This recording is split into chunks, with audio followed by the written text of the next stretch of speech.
Hello বন্ধুরা, perfect world episode 152 আজকে ব্যাখ্যা করা হবে, তাই চলুন শুরু করা যাক। छोटा खरगोश दुनिया में अराजकता की कामना करते हुए उन्मत्त होकर इधर उधर भागता रहा। यह अपने नितंबों को झटका देते हुए शी हाओ के पीछे दौड़ने वाला पहला व्यक्ति था। दूसरा बाल्दी पीछे से चिल्लाकर बोला, मार डालो, एक राक्षस का सफाया करने का समय आ गया है। हुआंग ने फायर प्रांत में भारी अराजकता फैला दी, स्वर्ग के जनादेश की किंवदंती को चकनाचूर कर दिया, यूयू को काट दिया। इससे बड़ी लहरें उठीं। कुछ महान संप्रदाय यहाँ जांच करने के लिए आए। उन्होंने अपने कुलों से सभी उत्कृष्ट प्रतिभाओं वाले कुछ विशेषज्ञों को भेजा। बहुत से युवा नायक इस अवसर का उपयोग व्यक्तिगत रूप से ये देखने के लिए करना चाहते थे कि हुआंग कैसा था। गॉडेस अकेडमी उनके रहने का स्थान बन गई थी, क्योंकि क्यूई दाओलिन का दुष्ट नाम दूर तक फैल गया था। किसी ने भी उस छोटे से घटिया मठ में घुसने की हिम्मत नहीं की। ब्लड सी के युवा स्वामी, ग्रासलैंड के गोल्डन वुल्फ, स्वॉर्ड पैलेस की पवित्र महिला और अन्य लोग अभी तक नहीं गए थे। कुछ और अत्यंत शक्तिशाली असाधारण प्रतिभाएं भी आईं। ये सचमुच अप्रत्याशित है। गॉडेस अकेडमी के अंदर कई छात्र इस पर चर्चा कर रहे थे। ये पिछले कुछ दिन बेहद जीवंत थे। न केवल सभी विभिन्न संप्रदायों के विशिष्ट शिष्य आए, बल्कि कुछ युवा सर्वोच्च प्राणी भी प्रकट हुए। फिर इम्मोर्टल पैलेस के उत्तराधिकारी ने अपनी उपस्थिति से उन्हें गौरवान्वित किया, जिससे और भी बड़ी लहरें शुरू हो गईं। यह उच्च लोकों में एक प्रसिद्ध युवा सर्वोच्च प्राणी था। कई लोगों के लिए वह बिल्कुल ही दुर्गम था। ओरिजिन स्काई सीक्रेट रियल्म की लड़ाई। क्योंकि इम्मोर्टल पैलेस के युवा महान व्यक्ति ने जादुई बल का उपयोग नहीं किया और इसके बजाय शारीरिक शक्ति का उपयोग करके हुआंग के साथ लड़ाई की, जिसके परिणामस्वरूप उसे हार का सामना करना पड़ा। क्या वह हुआंग के लिए आया था? कई लोग उनके आने की वजह पर अटकलें लगा रहे थे। वे अतुलनीय रूप से उत्साहित थे। यदि इन दोनों का आमना सामना हुआ, तो यह निश्चित रूप से ड्रैगन और बाघों के बीच एक बड़ा संघर्ष होगा। खून के छींटे आसमान तक उड़ रहे थे। इम्मोर्टल पैलेस इनहेरिटर के आगमन के कारण ही हुआंग की प्रतिष्ठा और भी अधिक हो गई। हालांकि कुछ गुप्त अफवाहें फैलीं, जिन्होंने उनके द्वारा ज्ञात सभी चीजों को ध्वस्त कर दिया, जो कि महान परिवारों की सोच से भिन्न थी। इससे भारी हंगामा मच गया। अमर महल का उत्तराधिकारी जो बाहरी दुनिया में घूम रहा है, वह सिर्फ एक दूसरा शरीर था, उसका सच्चा स्वरूप नहीं। क्या? जब इस बात की खबर लीक हुई तो इस जगह को काफी झटका लगा। बड़ी बड़ी लहरें उठीं। इसके तुरंत बाद सभी संप्रदायों के शिष्य तुरंत चले गए और अपने परिवारों को खबर भेज दी। ऐसा इसलिए था क्योंकि इसका प्रभाव बहुत अधिक था। यह निश्चित रूप से दुनिया को हिला देने वाली खबर थी। हर कोई स्तब्ध रह गया। उन सभी को इस बात पर विश्वास करना कठिन लगा। विभिन्न संप्रदायों के विशेषज्ञों ने इसे सत्यापित करने के लिए सभी अलग अलग तरीकों का इस्तेमाल किया, जिससे पता चला कि यह हिडन वैली द्वारा लीक किया गया था। वे तुरंत स्तब्ध रह गए, क्योंकि वह एक रहस्यमयी विरासत थी। वे सभी प्रकार के रहस्यों के बारे में जानते थे, और वे अक्सर यह खुफिया जानकारी उन लोगों को बेचते थे जिन्हें इसकी सबसे अधिक आवश्यकता होती थी। इस विरासत की जो अंदरूनी जानकारी लीक हुई है, यदि कोई इसे अतीत में उजागर की गई बातों के आधार पर देखे, तो इसके सच होने की लगभग 80% संभावना है। ये बहुत भयानक है। ये सिर्फ दूसरा शरीर था। फिर भी उसके पास पहले से ही अपने साथियों के बीच सर्वोच्च शासन करने की शक्ति थी। यदि मुख्य शरीर प्रकट हो गया तो वह कितना शक्तिशाली होगा। इसके अलावा खबरें जारी की गईं कि इम्मोर्टल पैलेस का मुख्य और दूसरा निकाय एक साथ विलय करने जा रहे हैं। ये सब 3000 प्रांतों की महान निर्णायक लड़ाई के लिए था। हर कोई स्तब्ध हो गया। उसे सिर से लेकर पैरों तक ठंडक महसूस हुई। इस प्रकार के अमर महल के उत्तराधिकारी का मुकाबला कौन कर सकता है? जब सभी संप्रदायों को ये समाचार मिला, तो वे सभी प्राचीन संप्रदाय, जिन्होंने शक्तिशाली असाधारण प्रतिभाएं पैदा की और उन्हें 3000 प्रांतों के महान युद्ध में भाग लेने वाले थे, इस पर ध्यानपूर्वक विचार करना शुरू कर दिया। ऐसा इसलिए था क्योंकि इम्मोर्टल पैलेस का उत्तराधिकारी वह व्यक्ति था जिसने इन सभी महान संप्रदायों को भारी सिरदर्द दिया था। वह यहाँ क्यों आए? क्या ये हुआन को मारने के लिए है? उनके दूसरे शरीर को भारी नुकसान हुआ। क्या ऐसा हो सकता है कि वह अब हुआन के खिलाफ लड़ना चाहता हो? हर कोई सशंकित हो गया। इस क्षेत्र में कई निगाहें जमा हो गई थीं और वे सभी बारीकी से ध्यान दे रहे थे। वे सभी जानना चाहते थे कि क्या इम्मोर्टल पैलेस का उत्तराधिकारी वास्तव में सबसे शानदार चिंगारी पैदा करते हुए हुआन से भिड़ने वाला है। इसके अलावा बहुत कम लोग सुप्रीम बीइंग दाओ रीट के इतिहास के बारे में जानते थे। वे प्राचीन काल से ही अमर महल के खिलाफ खड़े थे। दोनों में से कोई भी इस दुनिया में दूसरे के अस्तित्व को बर्दाश्त करने में सक्षम नहीं था। उनके बीच महान युद्ध अवश्यंभावी थे। हुआंग, एक दिव्य नायक जो महान शक्ति के साथ उभरा। हालांकि इम्मोर्टल पैलेस का उत्तराधिकारी अधिक भयानक लगता है। पहले की लड़ाई सिर्फ दूसरे शरीर के साथ थी। यदि दोनों विलीन हो गए, तो ये कितना भयानक होगा।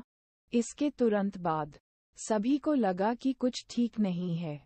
इस बार इम्मोर्टल पैलेस के उत्तराधिकारी की गॉडेस अकेडमी की यात्रा उन लहरों से असंबंधित लग रही थी जो भड़क उठी थीं। कई लोगों ने भौहें सिकोड़ लीं। वह हेवन मैंडिंग संप्रदाय की पवित्र महिला के साथ चले गए और किंग यी से कई मुलाकातें कीं। वास्तव में इसके परिणामस्वरूप तीव्र विवाद हुए, क्योंकि वे उसे दूर ले जाना चाहते थे। यदि फैंग वू जल्दबाजी न करता और अकादमी के बुजुर्ग सामने नहीं आते, तो परिणाम इतने भयानक होते कि सोचा भी नहीं जा सकता। बहुत आगे जाकर, वास्तव में मेरी अकादमी की रैंकिंग वाली सुंदरता के खिलाफ साजिश रची जा रही है। मैं इम्मोर्टल पैलेस के उत्तराधिकारी को हराने में हुआंग का समर्थन करता हूँ। मैंने मूल रूप से सोचा था कि हुआंग हाल ही में बहुत लापरवाह व्यवहार कर रहा था, लेकिन अब मैं भी उसका समर्थन करता हूँ।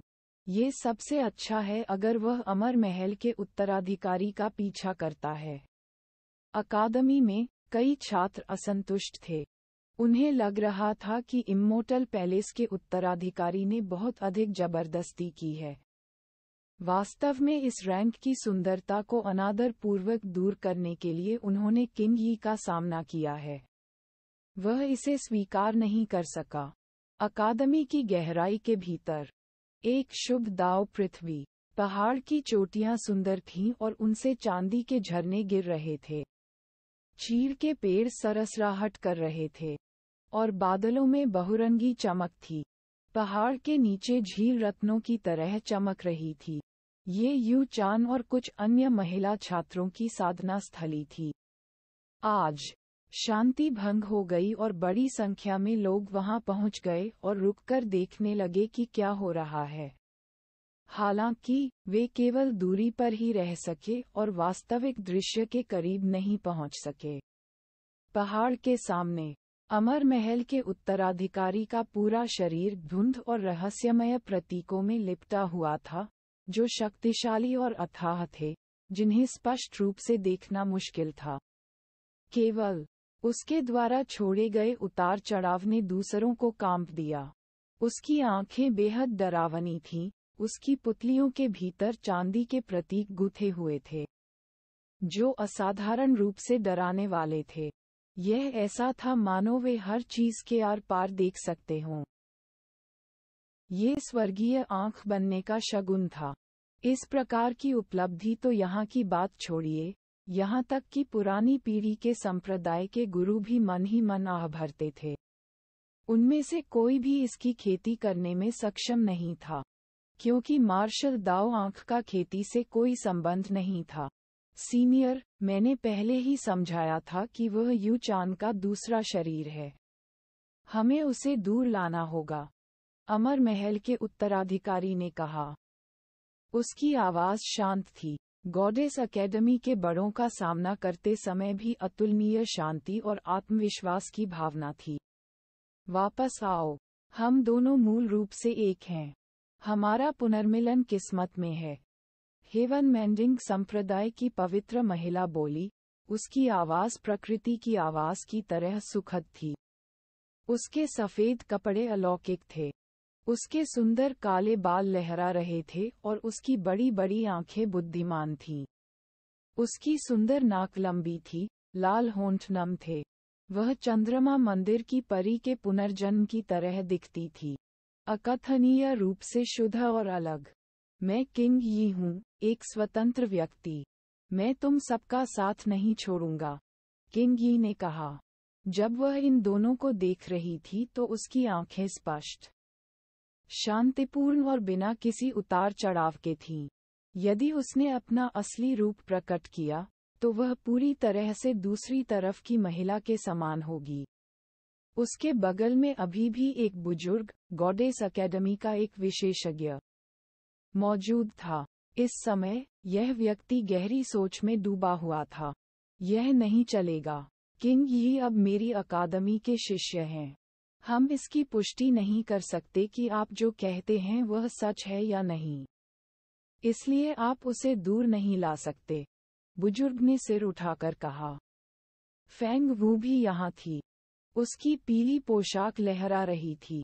उसकी आभा शक्तिशाली थी और उसकी भौहों के बीच का क्षेत्र चमक रहा था। मैं केवल इतना जानता हूँ कि वह किंग यी है, और वह आप सभी के साथ नहीं जाना चाहती। ये पहले से ही काफी है। कृपया जाए। वास्तविकता यह है कि वह यू चान का दूसरा शरीर है। चाहे कुछ भी हो, हमें उसे लेकर आना ही होगा, अमर महल के उत्तराधिकारी ने कहा। उसका स्वर ठंडा था। उसने ऐसा क्यों किया, इसका कारण ये था कि वह नहीं चाहता था कि दूसरा शरीर खराब हो, जिससे स्वयं को विभाजित करने की गुप्त विधि के साथ साथ उसकी कमजोरी भी उजागर हो। यह उसके लिए प्रतिकूल होगा। ये प्राचीन पद्धति निश्चय ही संपूर्ण विश्व में नहीं फैल सकी। एक और बात थी, और वही मुख्य कारण था। वह यू चान के शरीर के विलय की प्रक्रिया को फिर से देखना चाहता था ताकि वह थोड़ा अनुभव प्राप्त कर सके और भी मजबूत बन सके। युवा, यह मेरी देवी अकादमी है, कांस्य महल नहीं, एक बुजुर्ग शांत स्वर में बोले। हालांकि, एक निर्विवाद दबाव बाहर की ओर फैलने लगा। ऐसा इसलिए था क्योंकि किंग यी अकादमी के शिष्य थे। यदि उच्च स्तर एक असाधारण शिष्य की रक्षा भी नहीं कर सके, तो वे खुद को एक गौरवशाली महान संप्रदाय कैसे कह सकते हैं जो प्राचीन काल से ही ऊंचा था, जिसने 3000 प्रांतों की अनदेखी की थी। वरिष्ठ, वह मैं हूँ। मैं वह हूँ। मैं बस अब वास्तव में एक बनने के लिए कह रहा हूँ। क्या आपके प्रतिष्ठित व्यक्तित्व में इसे रोकने का साहस है? यू चान का मुख्य भाग बोलता था। उसकी आवाज शांत और अभिव्यक्ति गंभीर थी।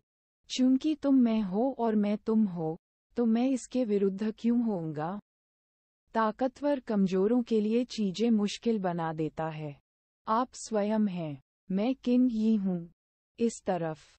किंग यी शांत और शांत थी। उसकी शक्ल अलौकिक थी। उसकी भौहों के बीच हरे रंग की एक छाप चमक रही थी, जिससे वह और भी असाधारण लग रही थी। हम दोनों में केवल कुछ छोटी दरारें हैं। जब हम विलीन हो जाएंगे, तो सब कुछ बीत जाएगा, यू चान के मुख्य निकाय ने कहा। वरिष्ठ, हमें वास्तव में इस महिला को लाना होगा। हालांकि, गॉडेस अकेडमी की भावनाओं को ध्यान में रखते हुए, हम मुआवजे की पेशकश करेंगे, अमर महल के उत्तराधिकारी ने कहा। बुजुर्ग ने अपना सिर हिलाया और कहा, जब तक किंग ही अनिच्छुक है, मेरी अकादमी में अपने शिष्यों की रक्षा करना हमारा कर्तव्य है। हम बाहरी लोगों को उसे परेशान नहीं करने देंगे। इम्मोर्टल पैलेस का उत्तराधिकारी काफी निर्णायक था और वहां से जाने के लिए मुड़ गया। मैं वापस कर दूंगा। उनका लहजा बेहद ठंडा था, यहाँ तक कि जब एक वरिष्ठ विशेषज्ञ का सामना करना पड़ा जो स्वर्गीय देवता क्षेत्र के करीब था, तब भी वह आत्मविश्वास से भरा हुआ था, शांति से उसका सामना कर रहा था। ये स्पष्ट था कि वह इस मामले को जाने नहीं देंगे। वह निश्चित रूप से संबंधित साधना क्षेत्रों के बुजुर्गों को स्पष्टीकरण मांगने के लिए आमंत्रित करेंगे। दूर कई लोग इसे करीब से देख रहे थे, हालांकि वे यह नहीं सुन सके कि ये लोग क्या कह रहे थे। फिर भी उन्हें खबर मिली कि वे किंग यी को दूर लाना चाहते थे। उसे इतना दबंग व्यवहार करने का क्या अधिकार है? अमर महल वास्तव में कुछ है। क्या उसे हुआंग ने एक बार भी नहीं मारा था? सही, जब सुप्रीम हॉल अपने सबसे शानदार शिखर पर था, तो क्या आप सभी उसकी चमक से बच नहीं रहे थे? अब तुम सब ये दिखावा कर रहे हो कि तुम विश्व के शासक हो। आपको क्या लगता है कि आप क्या हैं? कई लोग असंतुष्ट होकर इस बात पर जोर शोर से चर्चा कर रहे थे। निस्संदेह, गॉडेस अकेडमी के बाहर कुछ किसान मौजूद थे जो इम्मोर्टल पैलेस के उत्तराधिकारी के प्रति पक्षपाती थे। चाहे कुछ भी हो, मैं किंग यी को ले आऊंगा। जब अमर महल का उत्तराधिकारी चला गया, तो उसने यह बात ठंडे स्वर में कही। कई लोगों ने ये शब्द सुने, जिससे तुरंत अकादमी के कुछ लोग क्रोधित हो गए। ये स्थान शोरगुल वाला हो गया, आवाजों से उबलने लगा। बेशक, अन्य महान संप्रदायों के कुछ साधक भी थे जो उसके पक्ष में खड़े थे। वे सभी उसकी शक्ति की प्रशंसा में सिर हिला रहे थे। उसके रास्ते में किसी भी चीज से डर नहीं था। वास्तव में, इम्मोर्टल पैलेस का उत्तराधिकारी वास्तव में काफी चिंतित महसूस कर रहा था। उसके लिए अपने मूड को नियंत्रित करना क्षण भर के लिए मुश्किल हो रहा था। ऐसा इसलिए था क्योंकि वह दूसरा शरीर था और कुछ ही समय बाद उसे मुख्य शरीर में विलीन हो जाना था। इससे वह थोड़ा घबरा गया। तुम्हें सच में लगता है कि तुम किसी भी लायक हो? तुम जिसे चाहो ले आओगे? ठीक इसी समय एक उज्ज्वल और स्पष्ट आवाज सुनाई दी। एक युवक आसमान से उतरा, उसके पीछे बिजली के पंखों का एक जोड़ा था। वह हद से ज्यादा तेज था। हुआंग, वह हुआंग है। कई लोग घबराकर चिल्लाए। पिछले कुछ दिनों में हुआंग का नाम बहुत व्यापक हो गया, जिसने सभी क्षेत्रों को हिलाकर रख दिया। उसने सभी दिशाओं से नजरें खींचकर दिव्य कबीले को चुनौती देने का साहस किया। वह वर्तमान युग के सबसे तेजस्वी युवा सर्वोच्च प्राणियों में से एक थे। इसके अलावा, वह एकमात्र ऐसा व्यक्ति था जिसने इम्मोर्टल पैलेस के दूसरे निकाय को भारी नुकसान पहुंचाया। अब जब वह यहाँ प्रकट हुए, तो इससे एक बड़ी सनसनी फैल गई, जिससे लोग उत्साहित हो गए। सुप्रीम बीइंग दाओ रीट के महान वरिष्ठ भाई आ गए हैं। चीजें अब जीवंत होने जा रही हैं।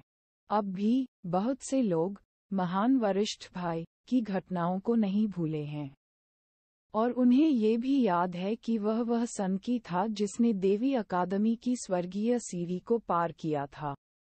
दो स्वर्गीय प्रतिभाएं एक दूसरे के सामने आईं। इस स्थान पर तुरंत हंगामा मच गया। यह आप है? अमर महल के उत्तराधिकारी ने हवा में तैरते शी हाओ को देखते हुए अपना सिर उठाया। उसकी आंखें ठंडी थीं। उसकी आंखों की पुतलियों में चांदी के चिन्ह उभर रहे थे और उनमें भयानक चमक छिपी हुई थी। यह मैं हूँ। यहाँ तक कि आप जैसा कोई व्यक्ति भी यहाँ इतना दबंग व्यवहार करने की हिम्मत कर रहा है, किंग यी को दूर लाने के बारे में बकवास कर रहा है। शी हाओ चिल्लाया। उसके काले बाल समृद्ध थे। उसका चेहरा नाजुक और सुंदर था, उसकी त्वचा चमक रही थी। उन्होंने एक प्रकार का अदम्य आत्मविश्वास प्रदर्शित किया। शक्तिशाली दिव्य शक्ति बाहर की ओर तरंगित हो उठी। जब ये शब्द उसके मुंह से निकले, तो ये स्थान पूरी तरह से गूंज उठा और शोर से और भी अधिक हलचल भरा हो गया।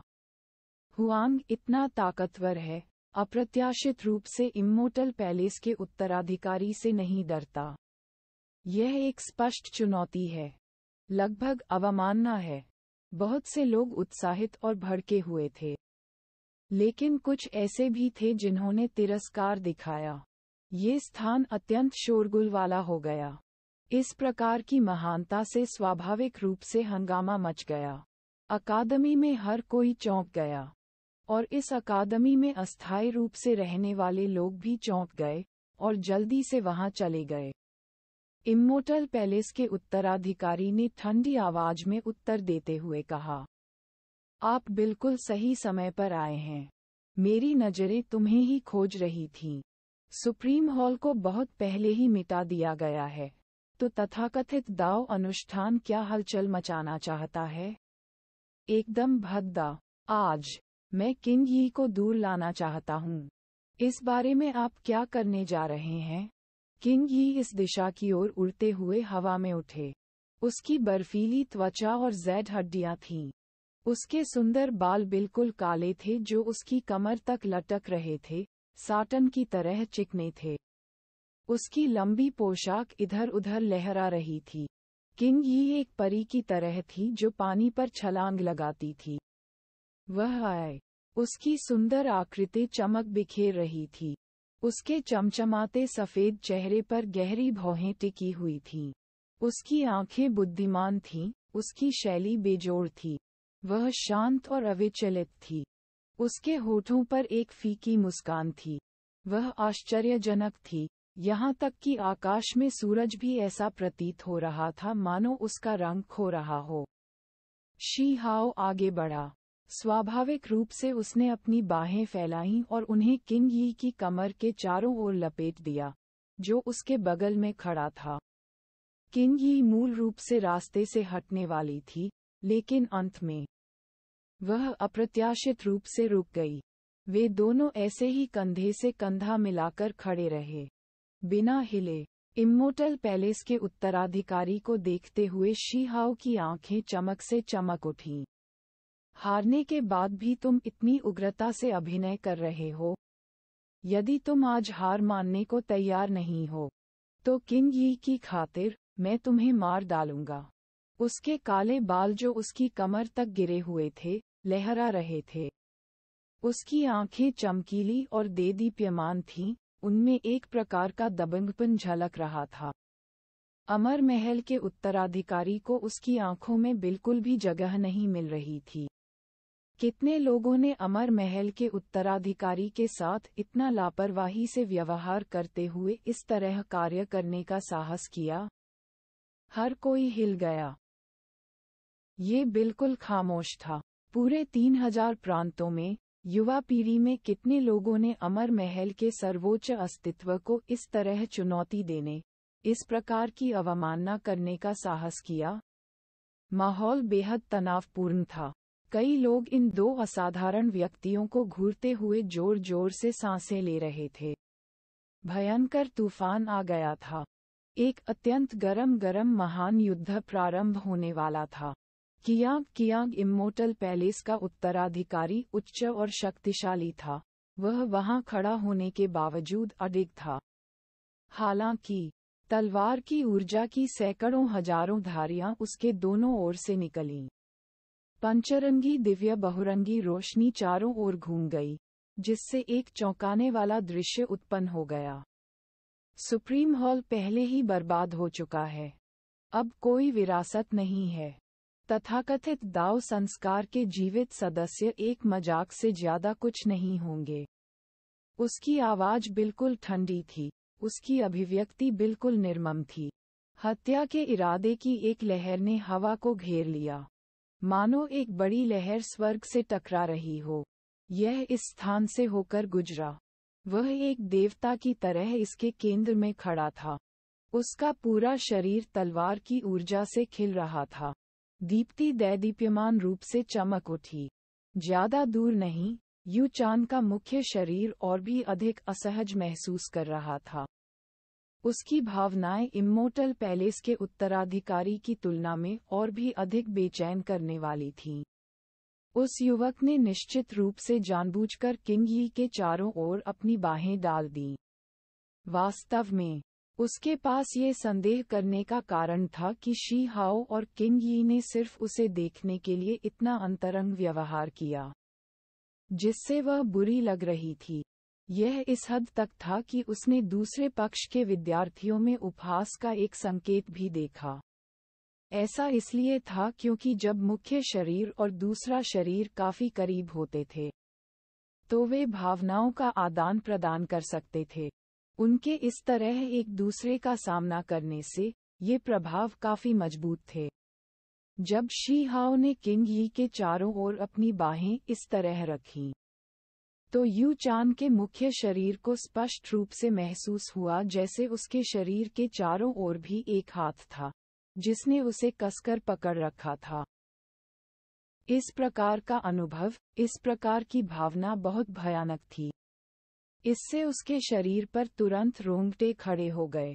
इससे पहले कभी कोई पुरुष उसके इतने करीब नहीं आया था। यू चान का मुख्य शरीर रहस्यमय प्रतीकों से घिरा हुआ था। उसकी सुंदर आकृति घनी बहुरंगी धुंध की लहरों से उबल रही थी। ये धुंधला और पवित्र था, और यहाँ तक कि बाहर की ओर शक्तिशाली उतार चढ़ाव भी थे। उसने दांत बींचकर इसका विरोध किया। कमजोर हो गया, शी हाओ जोर से हंसा। उन्होंने इम्मोर्टल पैलेस के उत्तराधिकारी को देखा, और फिर यू चान के मुख्य शरीर को देखा। फिर उसने बिना किसी डर के अपना सिर हिलाया और कहा, वास्तव में आप सभी की कमी है। झिंग। दैवीय तलवारों ने कानों को फाड़ देने वाली आवाजें निकालते हुए आकाश को सहारा दिया। अमर महल का उत्तराधिकारी बिना हिले डुले वहीं खड़ा रहा, लेकिन उसी क्षण तलवार की चमक की कई सौ धारियां इंद्रधनुष की तरह चमक उठीं। यह अतुलनीय रूप से शानदार था। इसने आते ही आकाश को ढक लिया। शी हाओ की हथेली चमक उठी। एक सरल और अलंकृत प्रतीक सघन हो गया, और फिर ये तीव्रता से नीचे की ओर मारा गया। हड्डी के ग्रंथों ने इसे घने रूप से ढक दिया, आकाश में ऊंचे स्थान पर खिलते हुए। ये घास की तलवार का एकमात्र इरादा था। अस्थि ग्रंथों ने अमर महल के उत्तराधिकारी की तलवार की रोशनी से टकराकर तलवार की ऊर्जा का निर्माण किया। झेन झेन की आवाजें हवा में गूंज उठीं और बहुरंगी चमक फूट पड़ी। जब उनमें विस्फोट हुआ, तो अंतहीन टूटते तारे उभर आए। खांसी। जब तलवार की ऊर्जा गायब हो गई, तो खांसी की आवाज आए। एक बड़ा हाथ उस शून्य से ऊपर पहुंचा जो एक छोटे पहाड़ जैसा था। इसने अचानक दोनों पक्षों को अलग कर दिया, जिससे उन्हें लड़ाई जारी रखने से रोक दिया गया। ये देवी अकादमी है, और यह वह स्थान है जहां महिला शिष्याएं साधना करती हैं। आप सभी को अराजकता फैलाने और लड़ने की अनुमति नहीं है। एक बुजुर्ग प्रकट हुए। यह अप्रत्याशित रूप से एक स्वर्गीय देवता था। स्थान बदलें, मैं तुम्हें वहीं मार डालूंगा। शी हाओ बोला, उसके बाल उड़ रहे थे। वह अभी भी दूसरे पक्ष को नीची दृष्टि से देखते हुए दबंगई से काम कर रहा था। चूंकि तुम मरना चाहते हो, मैं तुम्हारा लक्ष्य पूरा करने में तुम्हारी मदद करूंगा। अमर महल का उत्तराधिकारी घूम गया और चला गया। अब जाकर सभी ने राहत की सांस ली। अभी बहुत से लोग अपनी सांसें रोके हुए थे, ध्यान से देख रहे थे। माहौल बहुत भारी और तनावपूर्ण था। भले ही तलवार की ऊर्जा अभी उनसे बहुत दूर थी, फिर भी इसने कई लोगों को ऐसा महसूस कराया जैसे कि वे शक्ति को संभाल नहीं सकते। वे दोनों ड्रैगन और फीनिक्स की तरह थे। उनकी दिव्य बहादुरी अजेय थी। ये बहुत रोमांचक है। 2 दिग्गज एक्सपर्ट्स में होने वाली है भिड़ंत। एक महान तूफान निश्चित रूप से 9 आकाशों को हिला देगा। दो युवा सर्वोच्च प्राणी अधिक दूर तक नहीं गए, सीधे देवी अकादमी के मार्शल क्षेत्र की ओर बढ़ गए, ताकि वे जीवन और मृत्यु की लड़ाई को अंजाम देने के लिए मजबूत ऊंचे मंच पर लड़ाई लड़ सकें। इससे भारी सनसनी फैल गई। इस अकादमी के सभी छात्र दौड़ पड़े और अन्य कुलों के मेहमानों के बारे में बात करने की जरूरत भी कम रह गई। वे सब उमड़ पड़े। हद तो ये हो गई कि अकादमी के बाहर खुले बाजारों में भी भारी हंगामा मच गया। जब सभी को इसकी खबर मिली, तो वे तुरंत युद्ध देखने के लिए दौड़ पड़े। कौन जीतने वाला है? क्या जो इम्मोर्टल पैलेस आया है वह उत्तराधिकारी का मुख्य या दूसरा शरीर है, या उनके विलय के बाद यह असली शरीर है? मुझे नहीं पता। हम भी अभी आए हैं। हम में से किसी को भी उम्मीद नहीं थी कि इतनी बड़ी रक्तरंजित लड़ाई अचानक हो जाएगी। बहुत से लोग उत्साहित थे, लेकिन बहुत से लोग स्तब्ध भी थे। ऐसा इसलिए था क्योंकि ये सब बहुत अचानक हुआ था। असाधारण महत्व वाला एक महान युद्ध शुरू होने वाला था। इम्मोर्टल पैलेस का मुकाबला सुप्रीम हॉल से था। यह निश्चित रूप से एक चौंकाने वाली घटना थी। इसका महत्व बहुत ज्यादा था। ये दो प्राचीन विरासतें प्राचीन काल से ही एक दूसरे के विरुद्ध खड़ी थीं, और ये दोनों हास्यास्पद रूप से शक्तिशाली थीं, जो इस दुनिया में लोगों की कल्पना से भी अधिक थीं। यह एक ऐसी लड़ाई थी जो अनगिनत युगों तक जारी रही थी। इसके तुरंत बाद अनगिनत लोग मार्शल एरेना के आसपास इकट्ठा हो गए। हर जगह लोग इकट्ठा हो गए। जो लोग बाद में आए उनके पास खड़े होने की जगह नहीं थी, क्योंकि यह जगह पहले से ही पूरी तरह से भरी हुई थी। कई लोगों के पास आसमान में ऊंची उड़ान भरने या दूर खड़े रहने के अलावा कोई विकल्प नहीं था। हुआंग बेहद शक्तिशाली है। इस दुनिया में उभरने के बाद से उसे कभी हार का सामना नहीं करना पड़ा है। क्या वह अपनी किंवदंती जारी रखने जा रहा है? ऐसे लोग भी थे जो इस बात से सहमत नहीं थे। उन्होंने कहा, आप सभी नहीं जानते, लेकिन इम्मोर्टल पैलेस का केवल दूसरा शरीर ही दुनिया भर में घूमा था। फिर भी इसने पहले ही इतनी बड़ी प्रतिष्ठा स्थापित कर ली थी। एक बार जब उसका असली शरीर प्रकट हो जाए, तो उसका मुकाबला कौन कर सकता है? वह निश्चित रूप से दुनिया पर राज करेगा और अपने सभी साथियों को नजरअंदाज कर देगा। अधिक से अधिक लोग आए। वे सभी इस मामले पर अलग अलग राय रखते थे, अलग अलग चीजों की उम्मीद कर रहे थे। उनकी राय बिल्कुल अलग थी और परिणामस्वरूप दो महान शिविर बन गए। अमर महल का उत्तराधिकारी निश्चित रूप से पराजित होगा। चांदी के बालों वाली एक छोटी लड़की, जिसकी बड़ी बड़ी आंखें माणिक की तरह चमक रही थीं, बोल रही थी। वह बेहद जीवंत थी क्योंकि वह यहाँ चिल्ला रही थी और काफी ध्यान आकर्षित कर रही थी। हर कोई इस बात से हैरान था कि वह कितनी कोमल और सुंदर थी। लेकिन फिर भी ऐसे बहुत से लोग थे जिन्होंने इस बात का खंडन करते हुए अपनी बात रखी। छोटा खरगोश बिल्कुल भी पीछे नहीं हटा। उसने सीधा उनका विरोध किया। उसे पहले हुआंग ने मार डाला था। एक छोटी लड़की क्या समझती है? अमर महल का उत्तराधिकारी निश्चित रूप से स्वर्ग के नीचे बेजोड़ बन जाएगा। लूना ज़ेड हरे ने तब कहा। उसे पहले हुआंग ने मार डाला था।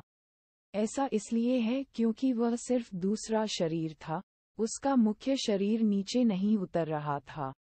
उसे पहले हुआंग ने मार डाला था।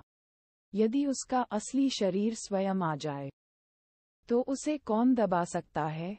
उनकी लड़ने की क्षमता निश्चित रूप से बेजोड़ है। उसे पहले हुआंग ने मार डाला था। ये बस एक दुष्चक्र बन गया। जिन लोगों ने इम्मोर्टल पैलेस के उत्तराधिकारी का समर्थन किया वे बिखर गए। इससे कोई फर्क नहीं पड़ता कि उन्होंने क्या कहा। इस लड़की के पास केवल वही वाक्य था। उसे पहले हुआंग ने मार डाला था। ऐसा लगता था कि छोटा खरगोश कभी थकता नहीं था। उसकी बड़ी बड़ी आंखें लाल चमक रही थीं। कई लोग निरुत्तर हो गए। यह वाक्य बस एक महान हत्या हथियार बन गया। मार्शल क्षेत्र में यू चान के मुख्य शरीर की कमर में हल्का दर्द और फिर सुन्नता की लहर महसूस हो रही थी। उसकी काली भौहें उछल गईं। उसकी सुंदर आंखें बहुत चौड़ी हो गईं। वह सचमुच चिल्लाना चाहती थी और अपनी तलवार बाहर की ओर लहराना चाहती थी। वह बस अत्यधिक क्रोधित थी। ये बिल्कुल स्पष्ट था कि दोस्त उसका विरोध कर रहा था। फिर भी किंग यी ने इसका विरोध नहीं किया। यू चान का मुख्य शरीर सुंदर और शुद्ध, उज्ज्वल और असाधारण था।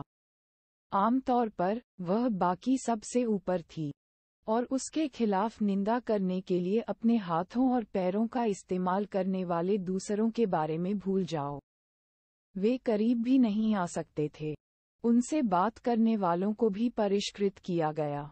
इस तरह की शर्मनाक बात पहले कभी नहीं हुई थी। तभी उसका शरीर कांप उठा। वह इसे अब और बर्दाश्त नहीं कर सकती थी। उसकी खूबसूरत आंखें दूसरे पक्ष को घूरते हुए गुस्से से फैल गईं। हुआंग, सीमा पार मत करो। जब वह बाहर की ओर चिल्ला रही थी तो उसकी आवाज थोड़ी कांप रही थी। ऐसा इसलिए था क्योंकि दूसरा पक्ष एक कदम आगे बढ़ गया। वास्तव में साहसी। उसने महसूस किया कि उसकी बर्फ जैसी सफेद गर्दन पर बारीक बाल सरसरा रहे हैं। उसके पूरे शरीर पर ऐसा लग रहा था मानो छोटे छोटे कीड़े रेंग रहे हों। ये बदमाश पूरी तरह से बेलगाम था। उससे निपटने के लिए अप्रत्याशित रूप से इन तरीकों का इस्तेमाल कर रहा था। शी हाओ हंसे। उसके पास किंग यी को जाने और बगल से देखने का मौका था। उसने अपने सामने दोनों की ओर इशारा किया। तुम दोनों एक साथ मेरे पास क्यों नहीं आते? यू चान के मुख्य शरीर को शांत होने में काफी समय लगा। बाहरी लोगों को पता नहीं चला, लेकिन वह वास्तव में बेहद गुस्से में थी। आक्रोश और अपमान का एक संकेत समय समय पर उसकी आंखों की पुतलियों में चमकता रहता था, जो उसे उसकी सामान्य शांत और पवित्र उपस्थिति से काफी अलग बनाता था। ध्यान से देखने वाले हैरान रह गए कि यांग तलवार की चमक आकाश में बह निकली। इम्मोर्टल पैलेस का उत्तराधिकारी शी हाओ पर जानलेवा हमला करते हुए स्वर्ग में पहुंच गया। उसके दोनों ओर की तलवार की सारी ऊर्जा पूरी तरह से लाल हो गई। इस समय तलवार की ऊर्जा बदल गई, पंखों की तरह असाधारण रूप से तेज हो गई। उसकी गति और भी तेज हो गई। जब वह एक वेम ध्वनि के बाद पहुंचे, तो शून्य कांप उठा। तलवार की चमक सैकड़ों हजारों रेखाओं में एक साथ बह निकली। इस जगह का तापमान एकदम से गिर गया। यह एक कठोर हत्या का इरादा था, और उससे भी अधिक एक अत्यंत शक्तिशाली तलवार का इरादा था। शी हाओ की आंखें बहुत चौड़ी हो गईं। वह तलवार की ऊर्जा से भी प्रस्फुटित हुआ। घास के एक के बाद एक डंठल शून्य में दिखाई दे रहे थे, वहीं लटक रहे थे। अतुलनीय रूप से हरे दिखाई दे रहे थे। उन्होंने अंतहीन हत्या का इरादा भी जारी किया। जब कोई अपने साधना क्षेत्र के स्तर पर पहुंच जाता है, तो चाहे वह किसी भी बहुमूल्य तकनीक का उपयोग करता हो, वे सभी काफी हद तक भिन्न होंगे। इस रहस्यमय घास चरित्र तलवार के इरादे के बारे में बात करने की आवश्यकता और भी कम थी। होंग, दोनों विशेषज्ञ आपस में भिड़ गए। गूंजती आवाजों से आकाश कांप उठा। तलवारों की झेन झेन चीखों के अलावा जादुई शक्ति का एक अत्यंत शक्तिशाली टकराव भी हुआ, जो अतुलनीय उतार चढ़ाव के साथ भड़क उठा। जब दोनों व्यक्ति एक दूसरे के पास से गुजरे तो दोनों के चेहरे पर हैरानी के भाव दिखे। उसी क्षण इम्मोर्टल पैलेस का उत्तराधिकारी वापस चक्कर लगाने लगा। एक दिव्य पक्षी की भांति उसने फिर झपट्टा मारा। इस बार सभी ने इसे स्पष्ट रूप से देखा, और वे सदमे महसूस करने से खुद को नहीं रोक सके। उसके किनारों पर तलवार की ऊर्जा पंखों में बदल गई। तलवार की शक्ति अत्यंत भयानक थी। तलवार की ऊर्जा की सैकड़ों हजारों धारियां लाल लाल पंखों में बदल गईं। यह ऐसा था मानो फीनिक्स अपने पंख फैला रहा हो। चमकीले लाल और चमकदार, वे शानदार ढंग से चमके, एक दबाव मुक्त किया जिससे दूसरों को ऐसा महसूस हुआ जैसे उनका दम घुट रहा था। फीनिक्स पंख तलवार पंख, कोई जोर से चिल्लाया। यह इम्मोर्टल पैलेस की गुप्त विधियों में से एक थी जो बाहर लीक नहीं हुई थी। इसे विकसित करना बेहद कठिन और बिल्कुल डरावना था। जब इस प्रकार की तलवार के पंख बनते हैं, तो न केवल किसी की गति काफी बढ़ जाती है, बल्कि उसकी लड़ने की ताकत भी बढ़ जाती है, जिससे उनका सामना करना मुश्किल हो जाता है। मुख्य बात ये थी कि इसकी धार बहुत तेज थी, जो अपने रास्ते में आने वाली हर चीज को भेदने में सक्षम थी। शी हाओ भी हैरान था। उनकी आखिरी मुलाकात को अभी कुछ ही समय हुआ था। फिर भी इम्मोर्टल पैलेस के उत्तराधिकारी ने एक और प्रतिबंधित बहुमूल्य तकनीक सीखी। शी हाओ की पीठ पर बिजली के पंखों की एक जोड़ी दिखाई दी। वे ऐसे लग रहे थे जैसे वे सोने से बने हों, बिल्कुल देदीप्यमान। वे भी आगे बढ़े और उसे अपने पास ले आए। पंखों के बीच भी अराजक ऊर्जा का एक कतरा अस्पष्ट रूप से देखा जा सकता था। अन्य लोग इसे नहीं देख सकते थे, लेकिन यूचान का मुख्य शरीर अंदर से कांप रहा था। वह जानती थी कि यह शी हाओ था, और इसलिए वह समझ गई कि वह कुनपेंग पंखों का उपयोग कर रहा था। इसे बिजली के भीतर छिपा रहा था। फीनिक्स पंख वाली तलवार के पंख कुनपेंग पंखों के सामने थे। ये क्षण मानो अनंत काल के लिए जम गया हो। दोनों हिंसक रूप से भिड़ गए। केन की आंख की आवाज कानफोड़ू कर देने वाली थी। पंखों वाले पंख पार हो गए। तलवार की ऊर्जा स्वर्ग में पहुंच गई। जादुई शक्ति समुद्र की तरह बह निकली। आकाश प्रकाश की किरणों में डूब गया। हर कोई केवल अस्पष्ट रूप से दो आकृतियों को लगातार टकराते हुए देख सकता था। उनके दिव्य पंख टकराव में एक दूसरे पर वार कर रहे थे। पेंग। अंत में, दोनों व्यक्तियों ने समर्थन किया। अमर महल के उत्तराधिकारी की आंखें बर्फ जैसी ठंडी थीं। किसी ने इस पर ध्यान नहीं दिया, लेकिन उसने अपनी गर्दन से खून की एक बूंद पोंछ ली। उसका सिर लगभग हटा दिया गया था। शी हाओ का शरीर सुनहरी चमक से चमक उठा। उसके शरीर के बाहर चारों ओर सुनहरे पंखों की परतें दर परतें दिखाई देने लगीं। वे सभी बिजली से बनी थीं। वे उसके चारों ओर घूमते रहे और एक शक्तिशाली आभा छोड़ते रहे। हुआंग बहुत शक्तिशाली है, किसी ने धीमी आवाज में कहा। हर कोई देख सकता था कि भले ही उसकी उम्र बहुत अधिक नहीं थी, फिर भी वह अप्रत्याशित रूप से इस स्तर तक पहुंच गया। उनकी शक्ति देखने में स्पष्ट थी, यहाँ तक कि शानदार अमर महल का उत्तराधिकारी भी उसका कुछ नहीं कर सका। अमर महल के उत्तराधिकारी को शांत होना मुश्किल हो गया। ये फीनिक्स पंख और तलवार के पंख, भले ही शुरुआत में ही बने थे, वे कितने भयानक थे, इस बारे में उनसे अधिक स्पष्ट कोई नहीं था। वे हर चीज को हैक करने में सक्षम होने के लिए जाने जाते थे। दुर्भाग्य से, जब ये पंख दूसरे पक्ष से भिड़ गए, तो न केवल शी हाओ के पंखों ने उसे रोक दिया, बल्कि उन्होंने सफलतापूर्वक पलटवार भी किया, जिससे उसकी गर्दन लगभग कट गई। ये बहुत ही भयानक था, जिससे उसकी भौहें सिकुड़ गईं। इससे पहले, उस बेजोड़ को कभी किसी बड़े दुश्मन का सामना नहीं करना पड़ा था। इस युवा से निपटना बहुत कठिन था। वह पहले से ही समझ गया था कि हुआंग की खेती का दायरा बढ़ने के बाद, उसकी जादुई शक्ति बढ़ गई है। पहले से ही पकड़ बना रही है। अब फायदा उठाने के लिए कोई कमजोरी नहीं थी। क्या ऐसा हो सकता है कि वह इस यौवन को बलपूर्वक दबाने के लिए ही मुख्य शरीर में विलीन हो सकता है? उन्हें विश्वास था कि जब तक वे असली शरीर का उत्पादन करेंगे, वह फिर से बेजोड़ बन जाएंगे। तो अमर महल का उत्तराधिकारी केवल इतना ही है।